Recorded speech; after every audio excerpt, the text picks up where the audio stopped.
Hey everyone, and welcome back to another video. This video is a bit of show and tell really. So a couple of days back I went on my first track day of the year. I took Chris with me. We went in day in my MR2, went with a friend Nick and his friend Dan. They had his Volvo and a Impreza. It was a good day. We went to Donington Race track, which was always good. It's a nice track, and had a blast. Absolute blast. I enjoyed going around the track. Dave handles very well in the corners, like he's really grippy. Only had one iffy moment, which I shall show you.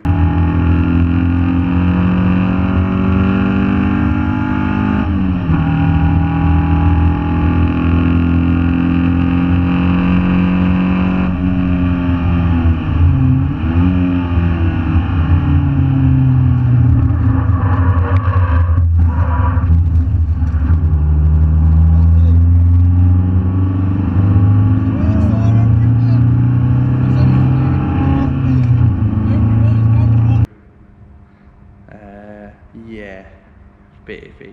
Nick was behind me and he filmed me as well. But the thing I take away from the day is the MR2 is not quick at all. He's good in the corner, he handles well in the corner, and he can get out of a corner okay-ish, but then everything, and I mean everything, overtakes him. I mean, there's nice big long sweeping corners and longer straights than anything we've been on before, and the straights and the longness he can't handle because he hasn't got the power, so he's revving and we eventually get there, but he's not quick to speed, and everything on track passed us. We didn't overtake a single car. Chris drove it and I drove it. I did drive quicker than Chris. Chris is a bit reluctant to obviously go all out because obviously it's not his car, which I understand, but I went as quick as I could and I couldn't catch anything up. But it was my first time on a track, and it's the first time on a track with other cars, and because we was being overtaken by everything, we're constantly off the racing line letting people past. So then when we're going into corners, we're not necessarily in the right place, so then you're having to slow down too much for them, which these are excuses, but we pulled over, you pull over to let people pass on the left, and on Donington there's a lot of right-hand corners, so you're always on the you're always going to be on the racing line, but you're out of the way to allow people past. Yeah, so I need more power.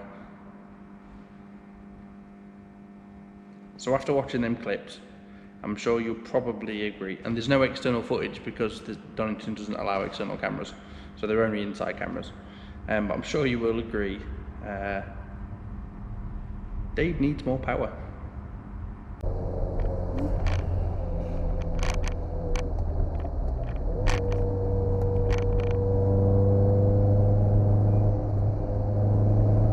Just got to be careful when you come off the throttle, that's on the back end.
reason for this video is because I'm at the unit at the moment, and it's where I have my spare engine for Dave.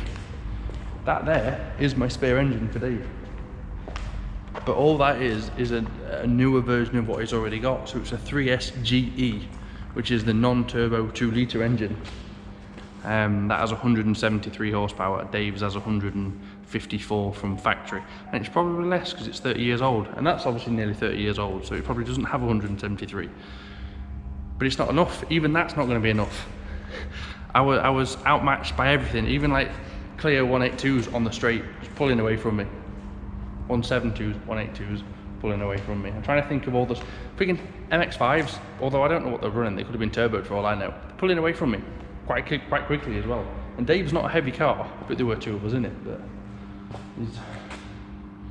and I don't know what to do now, so I'm looking at my options of the 3S GTE, which is the turbo, which is expensive. I want to keep Dave, I just want to change his engine. I could put that in and try and cam it and put throttle bodies on it and it get me to 200 horsepower, but there's no real kick there. It doesn't really make him much faster. It will sound good though. And then I can look at K20 swaps. I could do a hybrid build, do a K20-24 swap, and I could also go down the V6 route. Now, there's the 1MZ, there's the 3VZ, and then there's the 2GR. The 2GR is well out of my price range. As much as it would sound awesome and epic to have, that's what comes in the Lotus Vora, I think it is. There's no way I can have that because it's just impossible. Can't afford that. The engine's well expensive, never mind fitting it. So now it leaves me with K20s, V6s, and a 3S GTE, $2.5 grand to $4 grand. Still, I can't afford that. So I'm swinging, as it stands right now, I'm swinging towards a V6. If I get myself a 3VZ out of, that's the 3-litre V6 out of like a Toyota Camry, I could put that in. That will give me a boost in horsepower and a big boost in torque, which would be good to start with. And then when I get bored of that, I can then turbo it. So then I could have a turbo V6, which sounds pretty good to me. Get 300, 350 horsepower out of it, and that should be adequate for most track days. Certainly beats my 150. So if anyone knows of anyone who happens to have a 3VZ engine, just lying in the back garden, that would like to help me out, and that doesn't mean give it me, but you know, unless you want to give it to me, I'd really appreciate it because I just can't find anything anywhere. Yeah, so that's where we're at. So I'm happy I went on a track day, and I have another track day next week, which is a shorter track. It's Kerbera. I went there last year, and Dave's all right there because it's not long stints of straights. There's lots of corners, and he's good on corners. So Dave's not here right now. Dave's at home. I'm in the unit. Well, anyway, hope you've enjoyed this and the footage that I had. Not amazing footage, but it's footage nonetheless of my track day with me and Chris. It was fun. So, right, take care. I'll see you in another video soon. Bye.